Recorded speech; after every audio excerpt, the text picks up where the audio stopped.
Good morning. Happy new moon in Virgo. I hope that you have had a beautiful, wonderful weekend.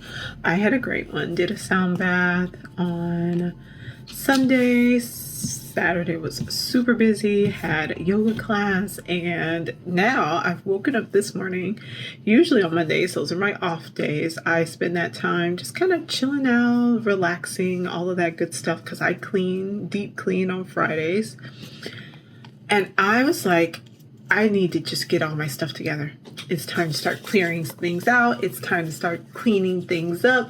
I cleaned up all of my different spaces that I used. I made sure that everything was nice and neat. I brought out the Clorox wipes. I got out the Florida water.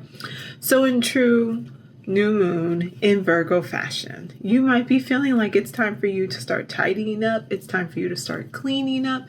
It's time for you to just make sure that all of your stuff is together. Now, that might be, yes, your literal physical space. It might be your body. It might be your health. It might be you're just like, okay, let me go and do like a facial or something like that.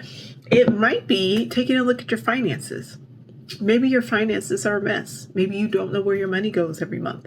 Maybe you don't know where your money goes every day. Virgo is going to really want us to take a minute, look around, and see how it is that we could improve. Virgo, the sign of the Virgin, purifies in the sense of it goes through and it clears out the impurities. So like virgin olive oil, not a literal virgin person. And it sees how it is that we can perfect something, how it is that we can improve something. It's going and it's examining all the things going on in our lives in order to prepare us for Libra season when we go and put our stuff on the scales. So when Libra season comes, you don't want mess, you don't want junk, you don't want just like noise on your scales. You want good, nice, okay, here's the stuff that I really want to like either work on, or here's the stuff that's really out of balance, but I still see some value in it. You want to have those things left over. You don't want to have things that you know that like, I'm just over this. This is not good for me. This does not serve me. So go through and just examine. I usually do like 5 categories. I do finances, I do my health, I do my spirituality, I do creativity, I do relationships, and then I do like separate those ones out and maybe like dig down further into those to see, okay, how are these going? What do I need to improve in these areas? How do I feel in these areas? What are my goals in all of these spaces? And then I just work from there. So figure out like what's the main categories that are of importance in your life. Figure out what needs to be in those categories. Figure out what needs to be improved in those categories and just get to work. That's new moon in Virgo in a nutshell. This is also a great time for you to work on abundance, manifestation, all of that good stuff. So that's my next thing I'm going to be doing is I'm going to be going through my goals.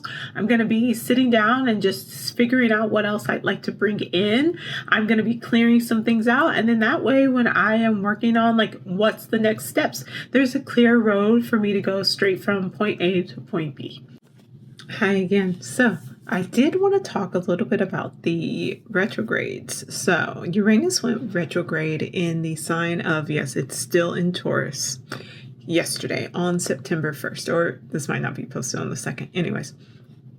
And what does that mean? Well, that means that all of the outer planets are now in retrograde. So that is Saturn, that is Uranus, that is Pluto, that is Neptune, that is, I feel like there's one more that I'm missing, but they're all in retrograde. So now we're looking at the institutions that make up our society, right? We're looking at those large scale ways that we are impacted, that we come together, that we've decided to understand and organize our society.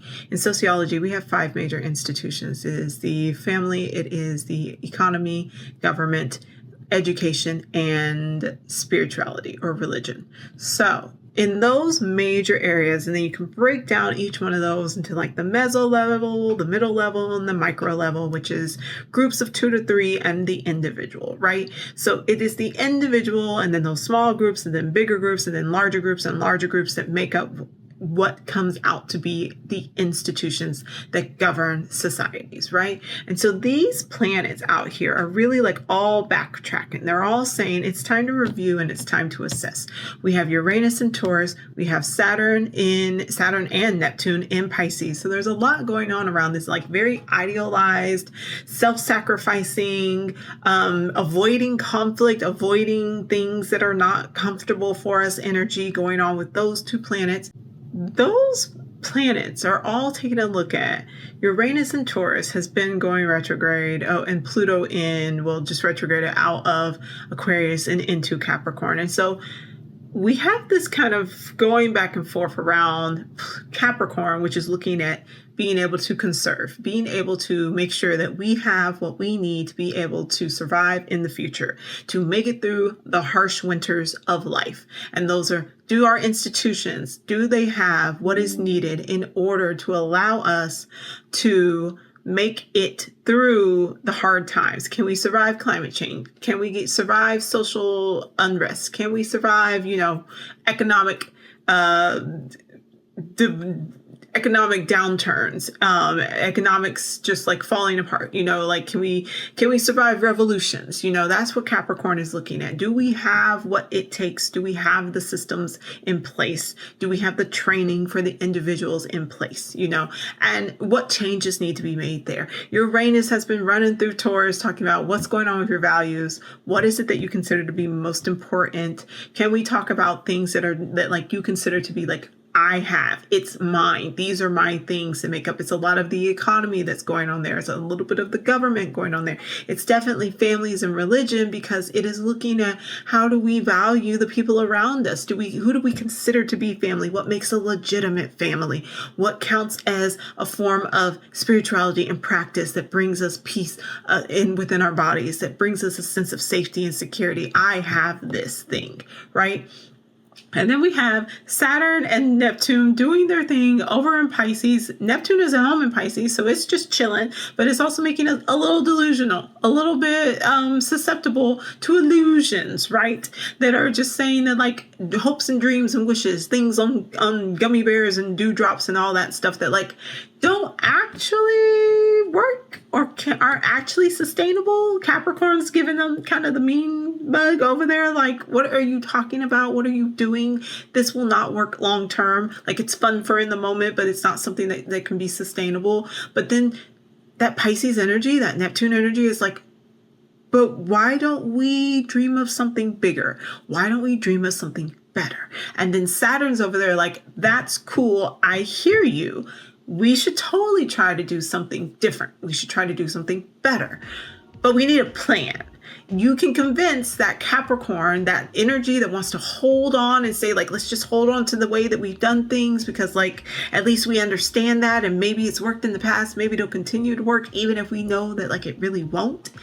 Saturn's like, if you can make a plan, if you can figure out how to actually see this stuff through Pisces, Neptune and Pisces, we could get Capricorn on board. We could get Pluto and Capricorn on board, and then we can go and retrograde and move forward with Pluto moving into Aquarius and get people to start to design and create and just be in this very like giving, wonderful space where it's like, okay, I'm going to go and learn these skills. I'm going to go develop my own talents. I'm going to go do my inner work so that I'm not bringing my shadows to these middle spaces, to these institutions, so that I'm not taking my personal issues that I have experienced around self-worth, around self-esteem, about havingness, about scarcity, about fear of others, and bringing them and putting them in place and setting them down with laws, setting them down with these institutions.